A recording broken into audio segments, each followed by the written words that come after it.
मी ना उन्हाळ्याच्या सुट्ट्या एन्जॉय करायला मस्तपैकी नागपूरला चालली आहे माझ्या माहेरी. चला तुम्ही पण माझ्यासोबत. फायनली पॅकिंग तर झाली आहे. माझे आणि यांचे कपडे पॅक झाले. आता राहिले आमच्या वेदूचे कपडे पॅक करायला. आणि तिचे कपडे पॅक करायचे म्हणजे मला सगळे बॅग परत परत 2 वेळा तरी चेक करावी लागते. हे राहिलं ते राहिलं आणि काही विसरून तर होणार नाही, कारण खूप लांब जायचं आहे नागपूरला. आणि दवाखान्याची फाईल असो किंवा तिच्या गरजेच्या गोष्टी ह्या सगळ्या जवळ असणे खूप खूप आवश्यक आहे. त्याची गरज मग लागो किंवा नाही. फायनली आम्हाला ट्रेन मिळाली आणि आम्ही सगळ्यांना फोन करून सांगितलं की आम्हाला ट्रेन व्यवस्थित मिळाली आहे. तेवढ्यात माझ्या सासूबाईंचा म्हणजे आईचा व्हिडिओ कॉल आला आणि आमच्या मॅडम मस्तपैकी उशीवर टेकून त्याच्याशी बोलत होती. आणि इथे माहिती आहे का काय झालं, मी तिला खूपदा म्हटलं की मला मम्मा मन मम्मा मन, नाही तेव्हा तर मम्मा मम्मा करत फिरते. पण आज ट्रेनमध्ये बाहेरचे दृश्य बघण्यात खूप व्यस्त होती. थोडा अजून उशीर झाला असता ना तर ट्रेन नक्कीच मिस झाली असती. ती तुझी पिल्ले एक पिल्लू घरी उचलून घर गेली. मम्मा हा शब्द म्हणायला ना वेदू एवढा भाव खात होती. म्हटलं नागपूर येईपर्यंत ती मला मम्मा म्हणून आवाज देते की नाही. एरवी तर मम्मा मम्मा करतच मागे फिरते, पण शेवटी खूप रिक्वेस्ट नंतर मम्मा हा शब्द ऐकायला मिळालाच. आणि परत आमच्या मस्ती तसेच चालू झाल्या. आईचा जीव शेवटी तो. मम्मा हा शब्द ऐकायला कितीही वाट बघावी लागली तरीही चालेल, पण तो एक शब्द ऐकल्यानंतर प्रवासाचा सगळा थकवा निघून गेला. आता प्रवास म्हटलं तर भूक तर लागणारच. मग आमच्याकडे एक शेवचं पॅकेट होतं, तेच आम्ही तिघांनी पण मिळून खाल्लं. डबा तर एवढ्या लवकर खाऊ शकत नव्हतो, कारण अजून ट्रेनमध्ये काही अंधार झाला नव्हता आणि सगळी लोकं नेमकी बसलीच होती. आता बाहेर ट्रेनने एवढाही रफ्तार पकडला नव्हता, अजूनही स्लोच होती. आणि बाहेर ना पटरीवर काहीतरी मशिनीचं काम चालू होतं. म्हटलं बरं झालं AC ट्रेन असल्यामुळे काचा सगळे पॅक होत्या. एवढा दूर त्या पटरीवर दिसत होता ना की समोरचं पुढचं काहीही दिसेनासं झालं होतं.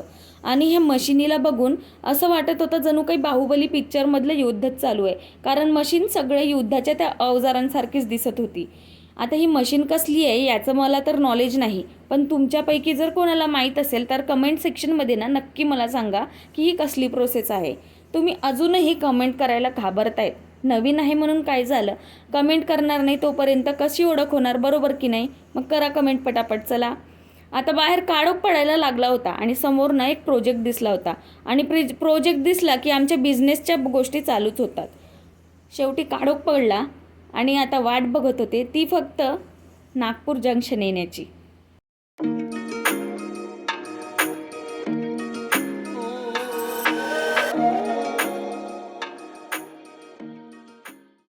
सुरुवात झाली ट्रेनमध्ये विकायला येणाऱ्या लोकांची. पण यातही काहीतरी युनिक म्हणजे चावीचे किचन्स घेऊन आले होते विकायला.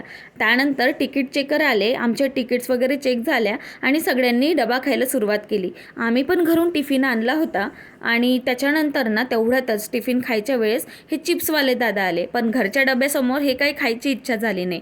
आणि आमच्या डब्यामध्ये ट्रेनच्या एंटरटेनमेंटला काहीच कमी नव्हती.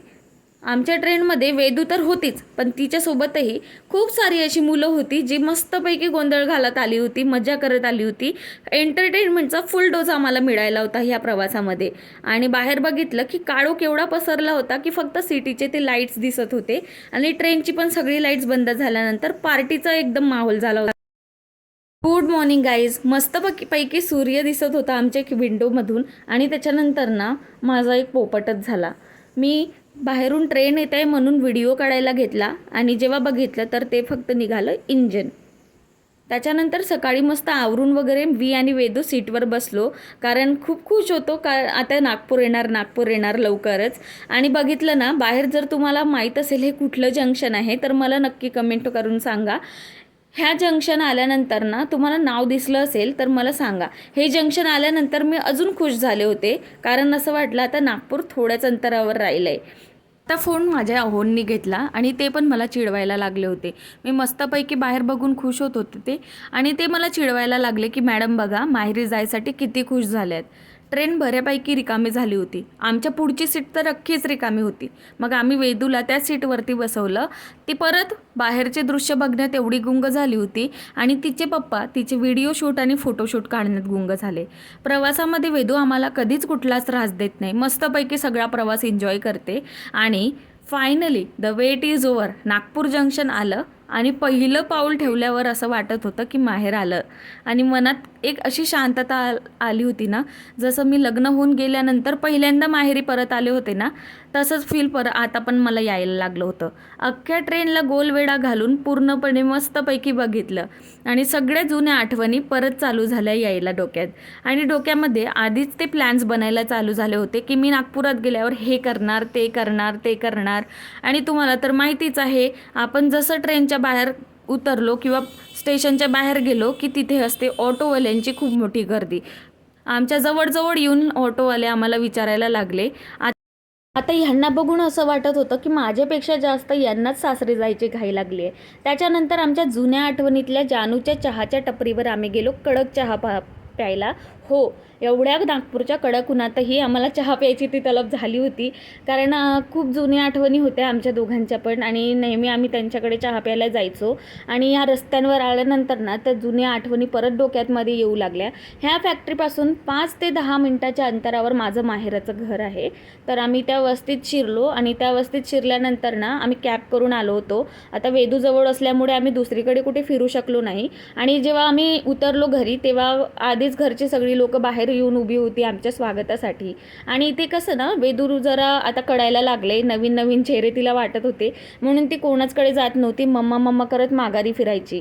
मग शेवटी तिला मम्मीने घेतलं आणि त्याच्यानंतर आतमध्ये गेल्यावर मम्मीने आमच्या दुरून आल्यानंतर आपल्या अंगावरून तुकडा उतरवतात ना, तसं भाकरचा तुकडा उतरवला आमच्या अंगावरून.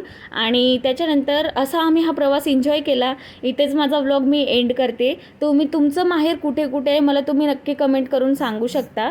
तर आजचा असा हा व्लॉग होता माझा. तुम्हाला कसा वाटला मला नक्की कमेंट करून सांगा. आजचा व्लॉग आवडला असेल तर एक लाईक करायला विसरू नका आणि चॅनलला सबस्क्राईब करायला पण विसरू नका. आता याच्यानंतर काही दिवस तुम्हाला नागपूरचे माझे माहेरचे व्लॉग दिसायला सुरुवात होईल, जोपर्यंत मी इथे आहे. चला भेटू पुढच्या व्लॉगमध्ये. बाय.